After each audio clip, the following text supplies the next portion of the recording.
Hey everybody, Nick Espinoza, your chief security fanatic here, and it's Sunday and we are doing breaches of the week, but we're not doing our normal breaches. It's the end of the year, and so I want to go through the worst data breaches of 2024. Now, I know we have one more Sunday left in the year, and I've got something else planned for that, and if you're a longtime follower, you would know what that is. So with that, let's dive into some of the worst breaches that we saw around the world, many of them here in the United States. Now, these may not necessarily be the biggest breaches by, let's say, record number hit, but these were the ones that were most impactful, and some of them had a lot of records too. So with that, let's start right out of the gate at the beginning of the year with loanDepot. And these are in no particular order, but we're starting with loanDepot because on January 8th of this year, they are one of basically the largest retail mortgage lenders. They revealed that they'd been hit by a ransomware attack, forcing basically themselves to take them offline. This resulted in an enormous amount of customers being unable to make actual mortgage payments, which I'm sure they weren't complaining about. Now, in an update on January 22nd, they confirmed that around 16.6 million of its customers also had their sensitive information stolen, including social security numbers and financial account information. So not a good look, and hopefully you're not using loanDepot or weren't at the time. Moving on. Let's talk about a company called Ivanti or Ivanti. They basically have two products called Connect Secure and Policy Secure Gateways. In early 2024, researchers discovered zero-day vulnerabilities, and by virtue of that, CISA, the Cybersecurity Infrastructure Security Agency here in the United States, issued an emergency directive in January requiring all government, civilian, federal agencies to basically mitigate them and basically patch their systems as fast as humanly possible.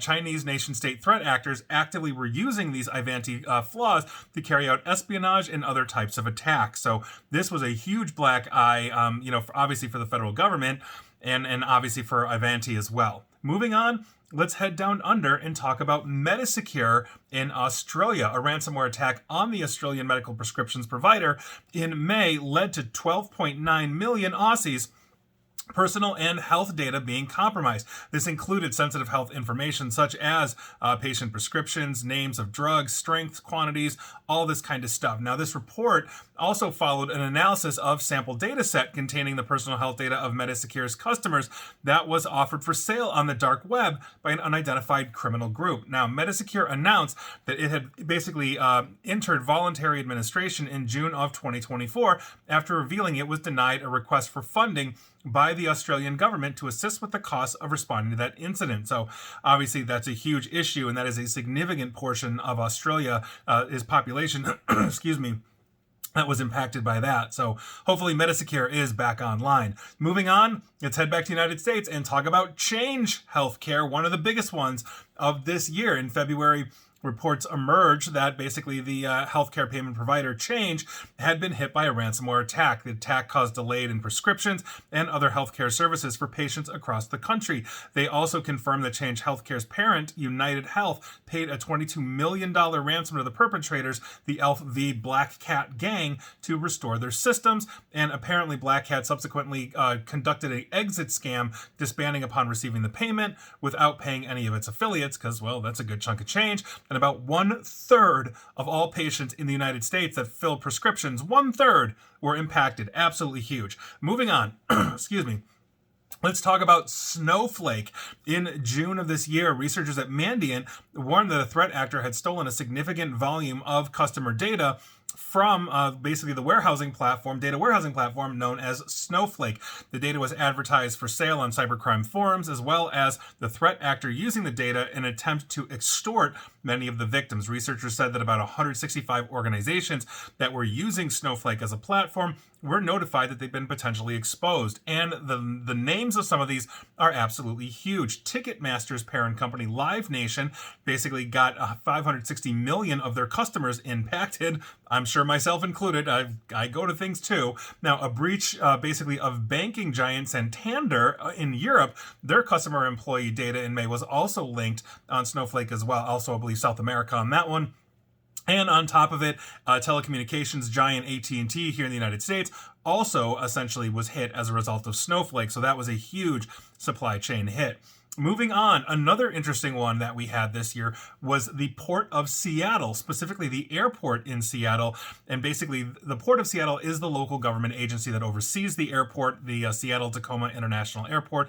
And so by virtue of that, they basically had heavy disruption of travel around Labor Day as a result of it. And resulting of this outage, which started on August 24th, led to significant delays in the check-in process at the airport, as well as Wi-Fi being unavailable, display screens not working, all this kind of stuff. If you were flying through Seattle, basically during this time, it was a mess. Now, in an update on September 13th, the Port of Seattle confirmed that the Rycidia ransomware gang was responsible for this, and the attackers were able to access parts of the computer systems and encrypt some of the data because, well, ransomware's the thing, right? So there you go, Port of Seattle, aka Seattle-Tacoma International Airport. Moving on. This could be the biggest data breach of 2024 in terms of records, and that would be NPD, or National Public Data. Now, before this year, few people knew who basically NPD was. They're a subsidiary of something called Jericho Pictures, but now, obviously, everybody hates them. In April, the data broker US DoD listed a cache of NPDs, 2.9 billion records with a B for sale on the dark web. And according to Jericho, the parent, the exposed data basically was related to 1.3 billion individuals. More than an eighth of us on the entire planet were caught up in this. Odds are you and I were too. Right now, with a sale value of $3.5 million, it's obviously, was a huge mess. And filings with the Maine Attorney General suggested that basically a massive regulatory penalty was in the cards. And what made this all worse was NPD users filed civil action in August because everybody's suing everybody. And so that's going to be one of the biggest class actions as a result of a data breach probably we've ever seen. So National Public Data, or NPD, what a mess. Moving on. Let's head over to the UK and talk about the UK's Ministry of Defence, because attackers infiltrated the UK Ministry of Defence payroll system earlier this year, exposing the sensitive information of 270,000 current and former UK military persons, right, and personnel. We're talking names, bank details, and other private data. This obviously is a huge issue because if this gets out, well, if you know where the generals live, you can assassinate them, right? So that was a big problem for the United Kingdom that hopefully basically has been cleared up. But obviously a lot of sensitive data for a lot of sensitive people caught up in that. And finally, because I wanted to do about 10 of these or so, I want to talk about what I think was the worst thing. Obviously, NPD, massive, Snowflake, massive. We went down the list, 1/3 of all prescription patients, basically like, what is it, like 1 in 5 Australians got caught up in this. It was an absolute mess. But I think the crown for 2024, and again, we've got a week, so somebody might put points on the board, but I think the crown here is Volt Typhoon and Salt Typhoon, aka Chinese intelligence hacking. Now, let's start with Volt Typhoon, because the U.S. Department of Justice announced on January 31 of this year that a law enforcement operation had disabled hundreds of routers in an effort to take down a cyber espionage campaign conducted by the state-sponsored actor, the China state-sponsored actor Volt Typhoon. Now, a subsequent February advisory by the U.S. government and also allies around the world basically warned that Volt Typhoon used the campaign to position itself into critical sectors, meaning they were breaking into and essentially going dormant and observing into communications, energy, transportation, and water. Massive things. If you can turn the lights out and poison the well, that's a huge issue. Now, the infiltration was seen by the U.S. and allies as a strategic move by China to potentially disrupt or destroy critical services and infrastructure in the event of some kind of massive military conflict, geopolitical disruptions, whatever it is.